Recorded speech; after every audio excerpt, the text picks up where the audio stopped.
Hello students, ಇವತ್ತು ನಾವು ಭಾಗಾಕಾರ ವಿಧಾನದಿಂದ ವರ್ಗ ಸಂಖ್ಯೆ ಕಂಡುಹಿಡಿಯುವುದನ್ನ ಕಲಿಯೋಣ.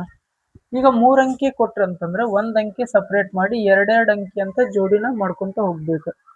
ಇವಾಗ 4 ಅಂಕಿ ಕೊಟ್ರೆ 2 ಅಂಕಿ ಅಂತ ಜೋಡಿ ಮಾಡ್ಬೇಕು. 5 ಅಂಕಿ ಕೊಟ್ರೆ ಫಸ್ಟ್ 1, ಆಮೇಲೆ 2, ಆಮೇಲೆ 2 ಈ ರೀತಿ ಜೋಡಿ ಮಾಡ್ಬೇಕು. ಫಸ್ಟ್ 576ನ ಯಾವ ರೀತಿ ಬಿಡಿಸ್ಬೇಕಂತ ನೋಡೋಣ. ಇಲ್ಲಿ 2 ತಗೊಂಡ್ರೆ ಇಲ್ಲಿ 2 ತಗೋಬೇಕು. 2 × 2 4, 1 ಉಳಿಯುತ್ತೆ.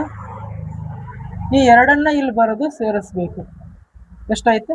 4 ಆಯ್ತು. ಆಮ್ಯಾಗ 2 ಅಂಕಿ ಅಂತ ಇಳಿಸ್ಬೇಕು. 76.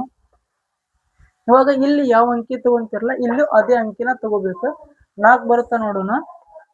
44 × 4 176. 576ರ ವರ್ಗ ಸಂಖ್ಯೆ ಯಾವ್ದಪ್ಪ ಅಂದ್ರೆ 24. ಇವಾಗ ಎರಡನೇ ಕ್ವಶನ್ಸ್ ನೋಡೋಣ. 1 2 2 5.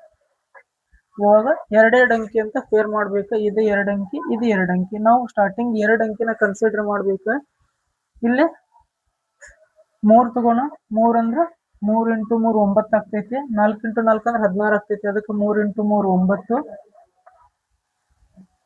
3 ಉಳಿತು. ಇವಾಗ 2 ಅಂಕಿ ಇಳಿಸ್ಕೋಬೇಕು. 25. 3 + 3 6 ಆಯ್ತು. ಇಲ್ಲಿ ಯಾವ ಅಂಕಿ ತಗೊಂತಿರಲ್ಲ ಅದೇ ಅಂಕಿನ ಇಲ್ಲೇ ತಗೋಬೇಕು. 5ರಲ್ಲಿ ನೋಡೋಣ. 65 × 5 325.